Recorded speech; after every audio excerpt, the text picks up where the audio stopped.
been a little bit all over the place, if you will. But looking at Arizona, you can tell by the constant parade of candidates, surrogates, radio and TV ads that this is in play. Joining us right now about to talk exactly how much Arizona is in play is Paul Bentz. He's a Senior Vice President, Research and Strategy for HighGround Consulting.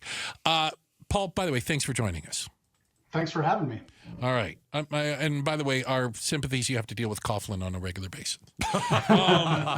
So you guys have some new polling. It just came out literally maybe an hour and a half ago. What are we seeing in Arizona right now? Well, we've seen a pretty significant shift in the presidential election. About 3 weeks ago, we had Harris with about a 2-point lead over Trump. But in our latest data, we've actually seen Trump trending into a position where he's slightly ahead.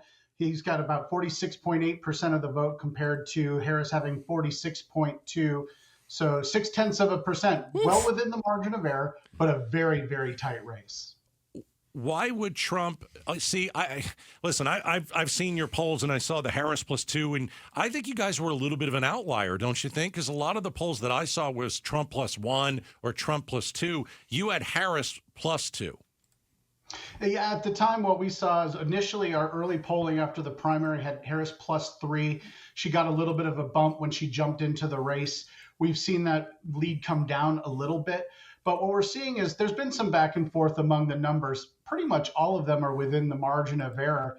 But in this case, what we're seeing is a pretty decent shift among the disaffected Republicans. In our previous data, we had Trump losing about 14% of Republicans flipping over to Harris. He's cut that deficit in half. Only about 7% or so of Republicans are now saying they're going to cross the aisle. The other big thing that we saw is an increase in the number of Democrats that are likely to vote for Trump. In our previous data, only about 2% worth of Democrats said that they were going to flip over. This has jumped up to over 7% in our latest data, which demonstrates, I think, some of the negativity, some of the attacks that we're seeing seem to be working to make this race much, much closer. Wait, 2 to 7, so 2% to 7% of Democrats in Arizona are going to vote for Trump. Well, as of right now, yeah. Okay, why do you think that's the case? You said negative ads or what?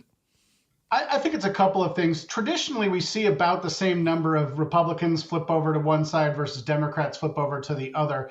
But for a while, we had seen some of the McCain Republicans, some of the disaffected folks seem to be voting for Harris. But I think with some of these immigration attacks, some of the ways that they're going about going after Harris seem to be working at bringing Republicans back home, combined with the fact that while early on it appeared like Democrats had circled the wagons with 90+% of support for Harris, it's starting to slip a little bit. And I chalk that up to some of the ads. And also we're seeing that in the ballot returns. The latest numbers of ballot returns still show Republicans are, in fact, having a high number of returns, much higher than the last 2 years, in fact.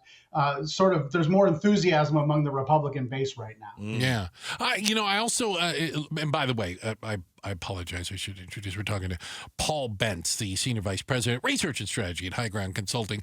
I was looking at some of the breakdowns, if you will, and I thought it was kind of interesting that when you look at ages, when you look at generations, when you look at demographics, there's a huge difference. You talk about the under 30 crowd as opposed to the over 50 crowd. It's night and day. That's right. The under 30 crowd is solidly in Harris's camp. They're the least likely to vote. So we'll see if they show up or not. If they do, that will definitely benefit Harris. There's a little bit of a difference in the 50 and older crowd between the 50 and 64-year-olds, sort of those still in the working type of age, versus the 65 and older. It used to be in Arizona, 65 and older was reliably Republican. People like Sheriff Arpaio would go to Sun Lakes, Sun City, Pebble Creek, and Leisure World, and they'd win the state pretty handily. It doesn't happen that way anymore. In fact, Harris has a narrow lead by a couple of points among 65 and older. They're probably the ones that have read the most. Where we see the biggest gap for Trump is in the 50 to 64, which I'm sorry to say is now Gen X for a lot of folks that are kind of surprised to hear that.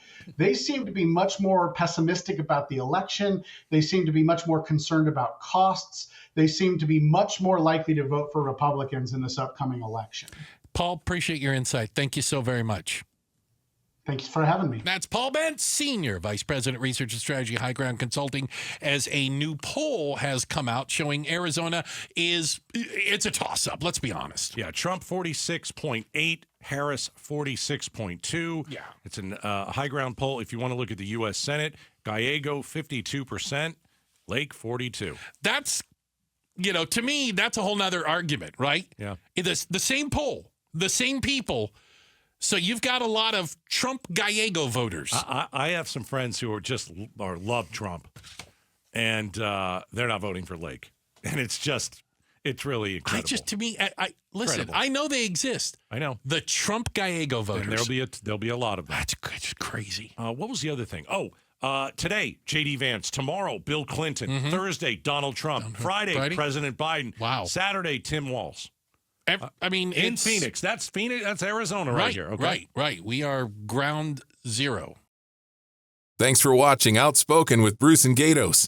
Tap to watch more from KTAR News and click the button in the middle to subscribe.